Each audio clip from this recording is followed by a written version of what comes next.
اس زندگی میں بڑے بڑے لوگ آئے ہیں، اس دنیا میں بڑے بڑے لوگ آئے ہیں جو دنیا سے چلے گئے لیکن اللہ کے بندے نہیں بنے۔ حضرت نوح علیہ السلام اللہ کے نبی، جب طوفان نوح آیا ہے نا، آپ کا بیٹا غرق ہونے لگا، آپ نے اپنے بیٹے کو دعوت دی لیکن وہ بیٹا ایمان نہیں لایا۔ آگے سے اس نے کیا منطق دی کہ میں پہاڑ پہ چڑھ جاؤں گا، طرح طرح کی اس نے نشانیاں بھی دیکھی ہے، سارا کچھ دیکھا ہے، لیکن وہ ایمان نہیں لایا، وہ بندہ نہیں بنا۔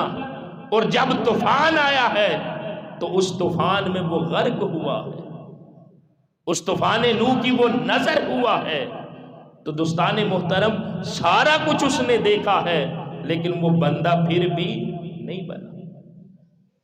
اسی طرح حضرت ابراہیم علیہ السلام نمرود کو دعوت دی ہے لیکن نمرود اس کے باوجود بندہ نہیں بنا، بلکہ آخری وقت میں جب دماغ میں مچھر گھسا ہے نا تو روز اس کے سار میں چھتر مارے جاتے، جب چھتر لگتا تو اس کو سکون آتا تھا۔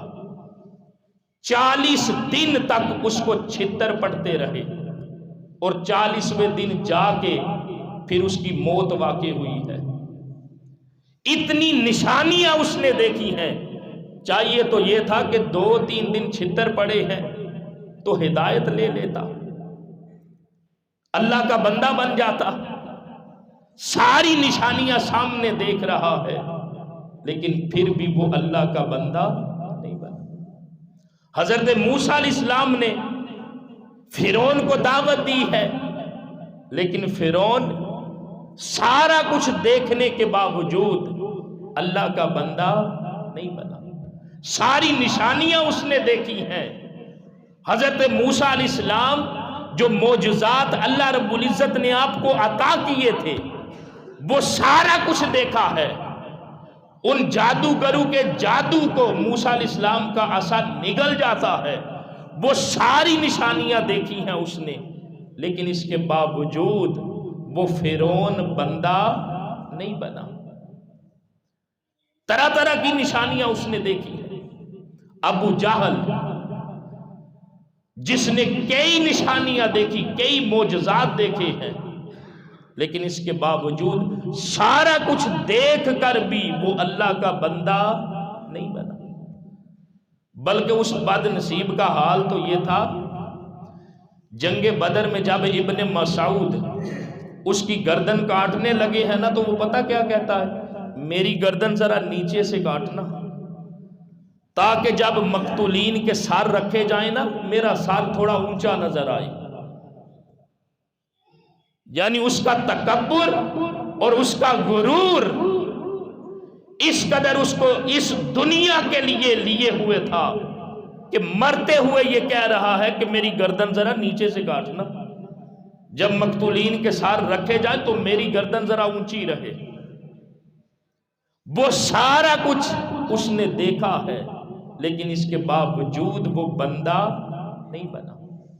تو دوستان محترم، حضرت آدم علیہ السلام سے لے کر آج تک یا قیامت تک اس دنیا میں اللہ رب العزت انسانوں کو بھیجتا ہے، بھیجتا رہے گا، لیکن انسان اصل میں وہی ہے جو اس دنیا میں آیا ہے اور نبی کی دعوت پر دین کو قبول کر کے اس دنیا سے اللہ کا بندہ بن کے گیا ہے۔ ورنہ قرآن مجید کو دیکھیں، انبیاء کرام علیہ السلام کے جو واقعات اور قصے بیان کیے گئے ہیں کس لیے ہیں؟ ہماری ہدایت اور رہنمائی کے لیے ہیں۔ ان واقعات سے، ان قصوں سے ہمیں عبرت حاصل کرنی چاہیے۔